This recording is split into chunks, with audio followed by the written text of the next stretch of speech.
All right, so hello. I get to show you guys a little bit of what I do, and I am a touring drummer mostly, and I like to come here and help Chase and help you guys out at the summer camps every year and do some lessons when I can, subbing for him and whatnot. But I get hired out a lot because of how I play drums. I go a little crazy. Showmanship and stick tricks. Why do people think showmanship might be an important thing when you're playing live? It makes it more interesting. Makes it more interesting. Rory? Okay. Anything else makes it more It's interesting? something that people can actually understand, like the effort put into it, because like, look, you just like. Because you just did something cool. Yeah, and like people don't understand like when you're doing the drum roll, they're like, oh, okay, that's neat. When you do that. That's a really good point. Yeah. That's a very, very good point. A lot of the times the drummers, we're in the back, people don't see us as much, and a lot of the time, that's our job. We're the backbone of the band, we gotta be solid. And even when doing stick tricks and showmanship, that is still your #1 job. So, I'm gonna show you different, what I have in my arsenal of stick tricks, and play you guys a song, and I'll show you guys how I incorporate that into my playing, and then we'll talk a bit about it, and we'll have you guys come up and try some. So the first one I've seen some of you guys doing this week, which I like to, it's stick twirl, or the LA poser, as I like to call it, Motley Crue, those kind of things. Yeah, you can do it forwards, backwards, whatever feels comfortable, but that's lots and lots of practice.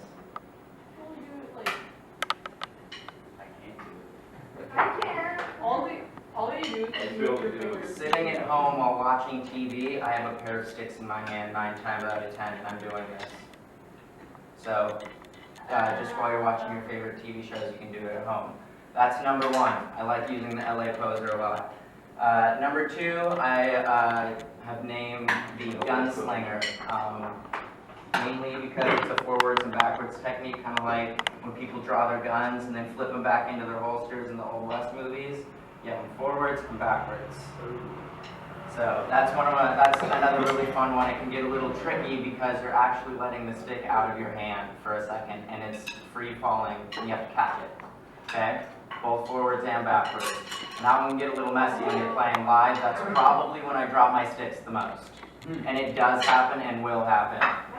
That's one of the I guess dangers of stick tricks. That's why I have my stick holder here. Yes, I don't go anywhere without that. Any gig, any clinic, I always have my stick holder because I drop sticks. Just part of the process. Another one, I guess I kind of learned through Chase and Chris back in high school, even though I didn't really know it at the time. Drum course called a pancake. And this one I use a lot because it's really comfortable and it's easy to control the stick.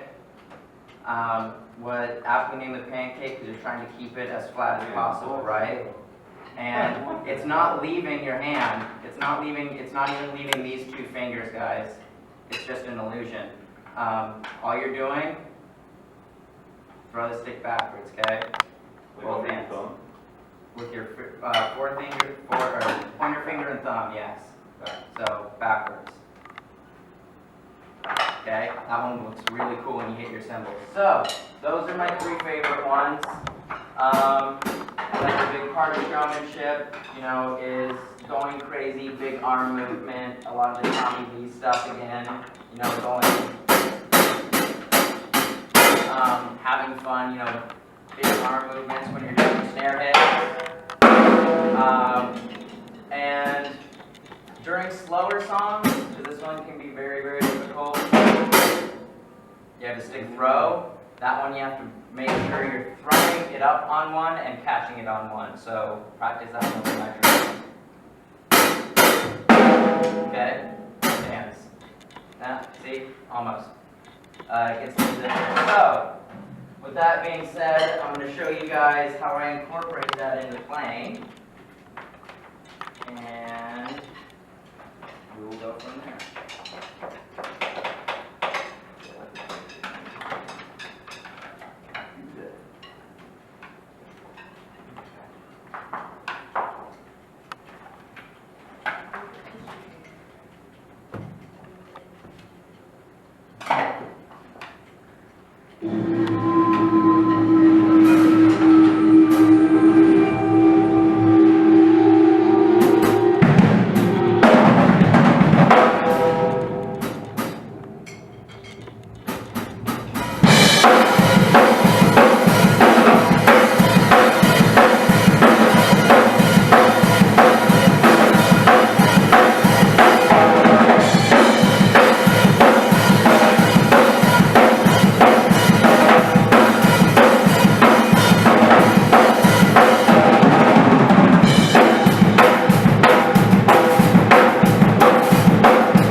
So I try to get as many of those in there as possible for you guys.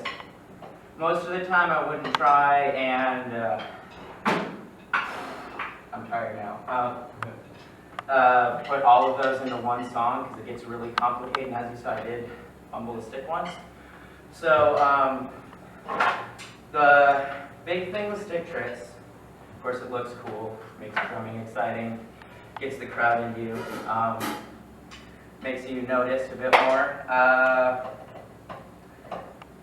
Thing with stick tricks though, completely non-important if it ever makes your technique suffer. Remembering to, you know, if you guys are playing a normal rock beat, you don't want to, you know, try and go on an offbeat. You need to make it sure, you know, you're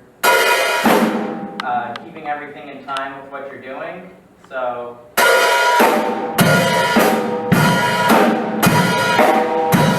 trying it slow.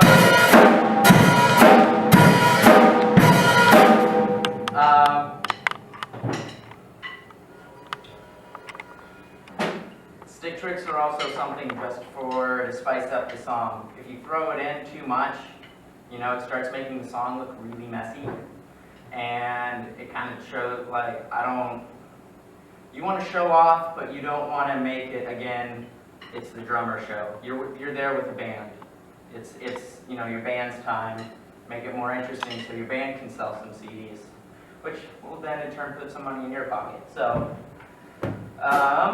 let's see here. When to use stick tricks.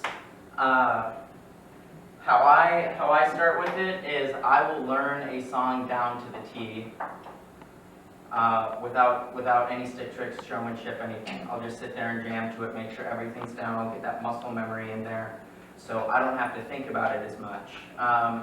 Once I get to that point, then I'll start throwing stuff in, and in certain places. You know, I had big R movement during the choruses. I tried to spice things up in the verses just a little bit with some of the crossovers. That's another big showmanship trick that I like. I like doing crossovers a lot.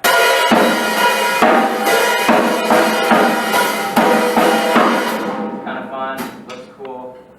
So that's really the basis of it. You know, don't make it too complicated. Don't overcomplicate things. Keep it nice and simple. Again, when I went to the hi-hat, I like doing a lot of stuff on the hi-hat, usually when I'm taking time, because everyone's kind of quiet and it's kind of a chance for the drummer to shine, just doing something as keeping time.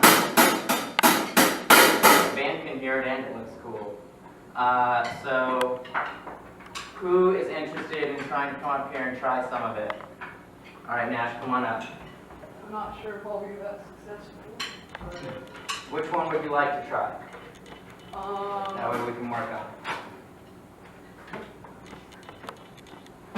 Maybe The pancake? Okay, so that one is going to be these two fingers, okay? And then your stick goes backwards. No fingers, it stays in these two fingers, see? So try that. So take it like this. And, or the best way is keeping your palm out. Your palm goes up and then back down. And you're just letting the stick follow with your hand.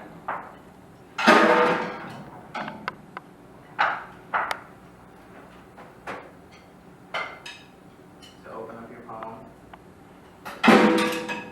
And your stick is going to go clockwise. The tip of your stick will go clockwise.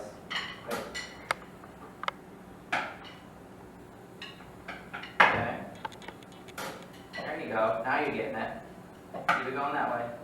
Open your palm up though other way. You had it before. Open up your palm. There you go. There you go. See? How it flew around. There you go. Right there. You see it? Open up your palm and your fingers. See how you did it? There you go. Ethan, you got it. Ron's got it. Jack.